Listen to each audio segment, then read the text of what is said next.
Coach, you resurrected Fitz magic last night. Actually, he resurrected it, but it's now the talk of the town today, and that was a lot of fun. A lot of fun to watch a quarterback execute the way he did. It really was, and you know, no one deserves it more than him. I mean, I've admired Fitz for many years since I've been in this league, and was hoping we'd get a chance to get him on our team at some point, and he made it all come true yesterday.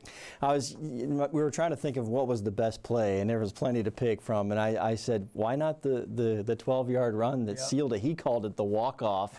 And this is a guy that you've always said, listen, he'll run when he has to, but 11 yards is a long way. You got to be sure you can get there. That was a critical play. 2 yards is a long way. When he ran that zone read on the first touchdown, when he first pulled it, I'm thinking it's a walk-in touchdown, and then he had to have that collision to actually get it in the end zone.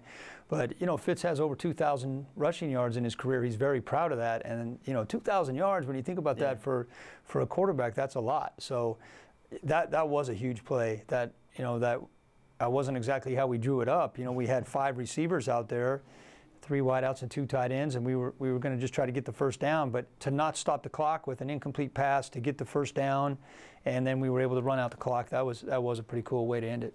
Now, when you look at the numbers on the receiving side, it's gaudy, and you're like, wow. But what stood out to me were the number of guys who caught passes and the number of passes each one of them got. I mean, have you seen things spread out like that before, that effectively? No, and you know, I'll just say maybe we haven't had guys that, you know, could make those plays. That many different guys that could make those plays. So it's a little harder now to just double Mike Evans, and we have other places we can go with the football, and to have, you know, to see Deshaun break out like he did, and Deshaun's done that many times in his career, but the first time he's done it with us, that was awesome to see. OJ, you know, 2 catches for 54 yards, and then Chris Godwin, we've been raving about him all camp, and you know, he definitely held up his end of the bargain. And then, unfortunately for Hump, he had one big one called back there right before the half, but he had a couple nice ones as well. Defensively, and I had asked you after the game, what was really kind of a turning point for the defense? You said the fumble return. Yep. Were there any moments early on when you guys were talking, saying, yeah, we're in a shootout here, you were thinking, all right, let's kind of reel this in here, defense? Well, of course. I mean, in a perfect world, you'd like to go out there and shut them out, but it's just a little bit unrealistic with Drew Brees on the other side. And you know, as we said last night, I think when they went right down and scored, and they made it look pretty easy that first drive, for us to go back and answer and make it look pretty easy, and you know, it became evident that both teams were going to move the ball, and we just said on the headphones, usually those kind of games come down to turnovers. And so at the end of the day, we were a +2 in the turnovers. We didn't turn it over. We received 2 turnovers. So, and the fact that one of those turnovers, Justin ran it all the way back on a scoop and score for a touchdown, you know, those are huge plays. We saw a team last night lose a lead late. You guys had a sizable lead as well. Is there an art or a textbook way to, I wouldn't say protect a lead, but manage a lead? I don't know what the right word is, but when you get a sizable lead, is it harder than people think to maintain that and to see it through to the finish? Yeah, I mean, usually what people say is you didn't keep your foot on the gas, or you didn't choke them out, or, you know, whatever their theory is.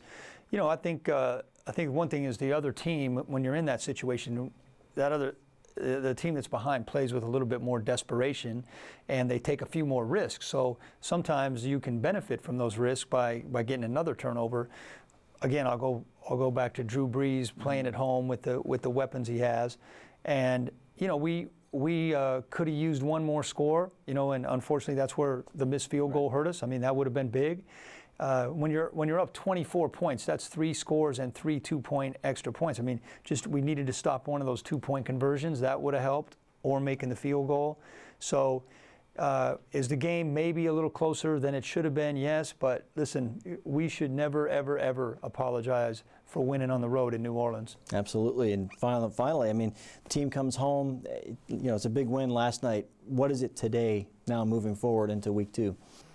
Home opener, you know, and the Super Bowl champs coming to town, and Philly travels well, so we need to fill up Ray J, and we need to be loud and help our defense out when Philly's got the ball, and it's going to be a It's going to be a great home opener over there, and we got to put the work in now, Tuesday through Saturday, to get ready for Sunday.